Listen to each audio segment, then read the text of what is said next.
Ever tried to install a toilet only to find water pooling around the base a few days later? Or maybe you tightened everything down, thought you were good to go, and then noticed that awful smell creeping up from the floor. Here's the thing. 90% of toilet installations done in remodels and renovations have something wrong with them. 90%. And most of the time, it comes down to a handful of simple mistakes that are completely avoidable. In this video, I'm going to walk you through the complete process of removing your old toilet and installing a new one from start to finish. We're covering everything from draining the bowl to setting the wax ring to getting that toilet rock solid on your floor.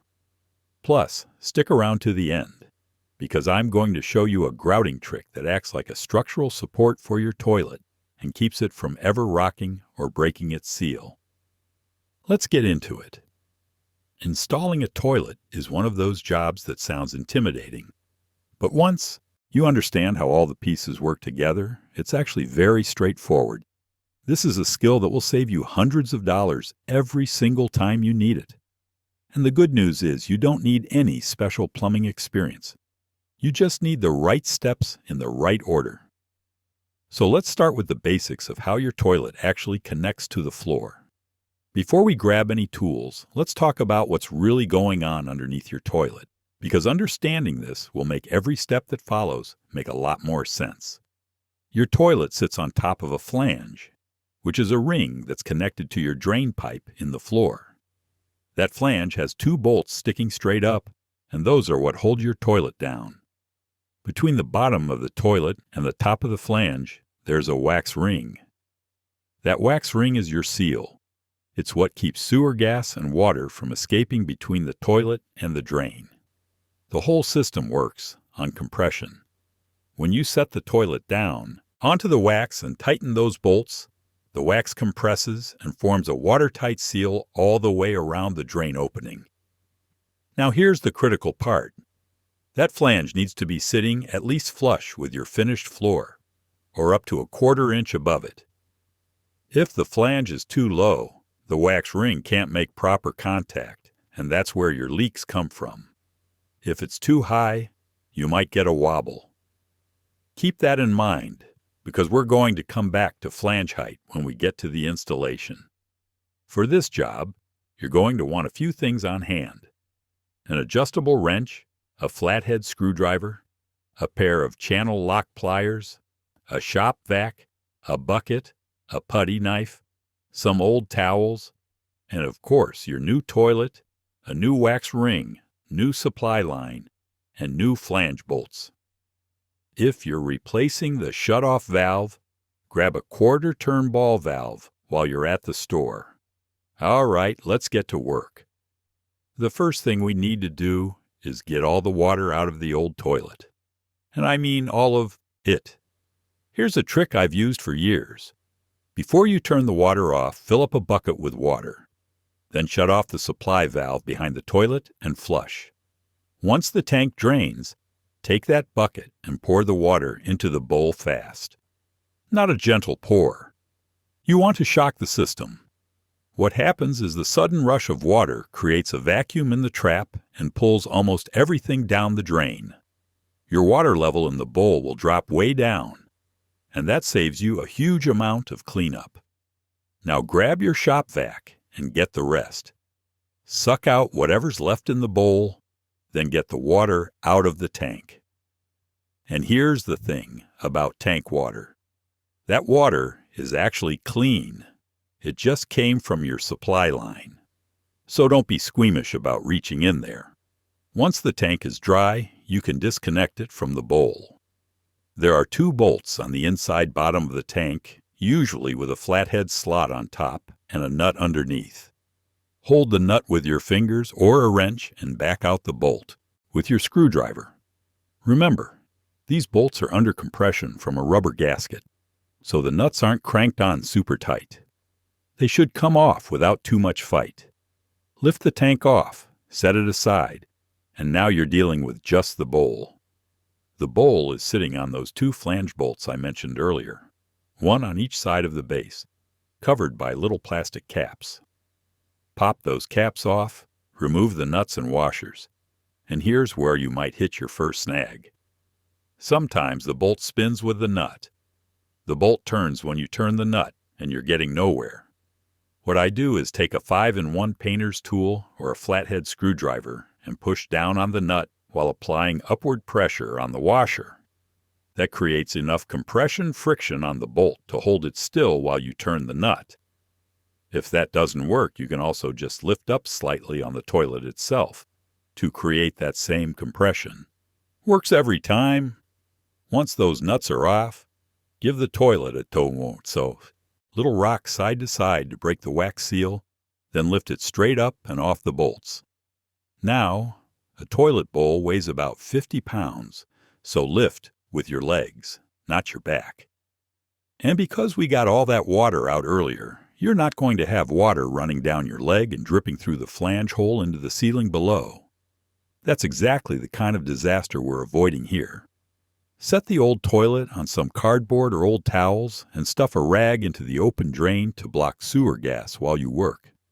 Now that the old toilet is out of the way, take a good look at what's going on down there. Scrape off all the old wax with a putty knife. Get it clean. You want to see the flange clearly and inspect its condition.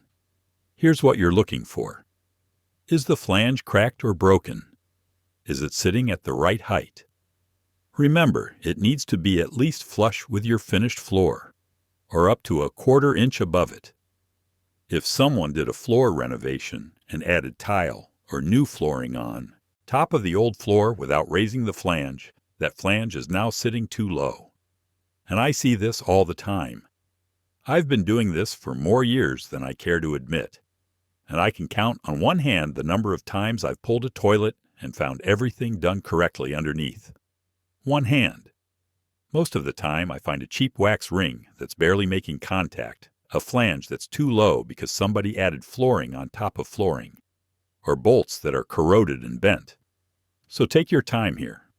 If the flange is in good shape and sitting at the right height, just clean it up and move on. If it's too low or damaged, you're going to need a repair flange.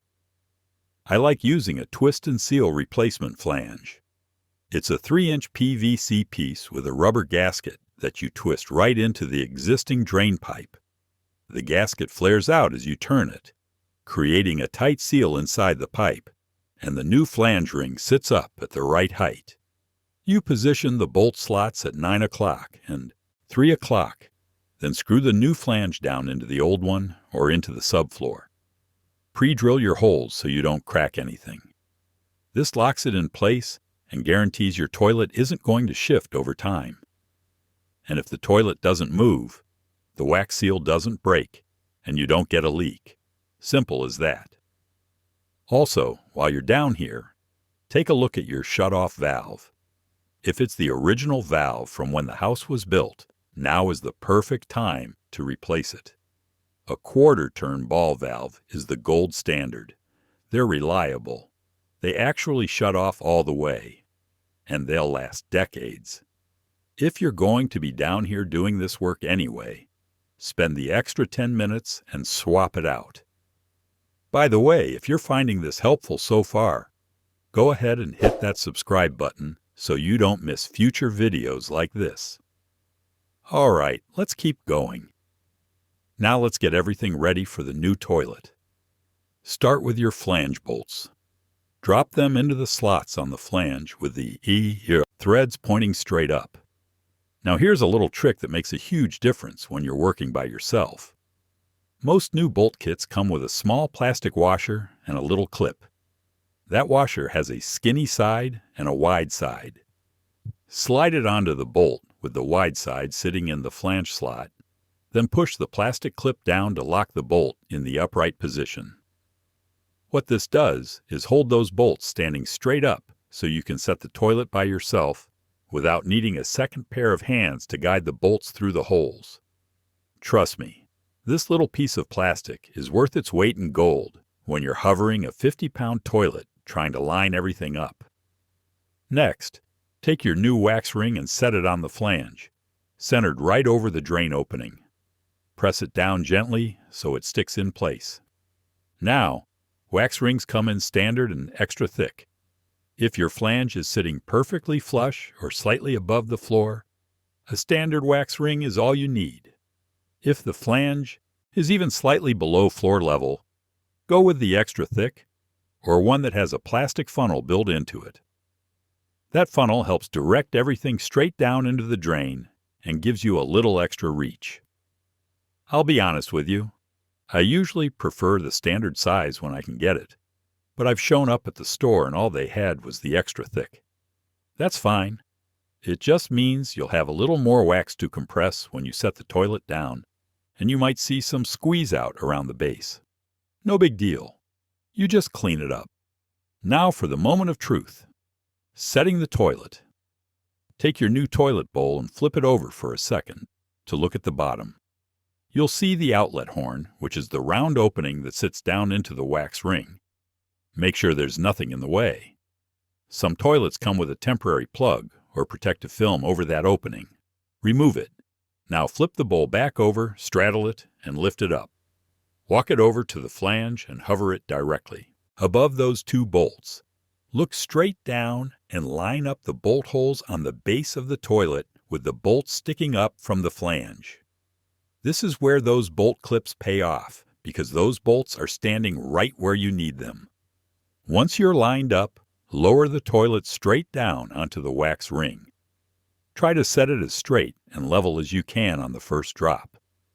You don't want to rock it side to side or twist it once it touches the wax, because that can deform the seal.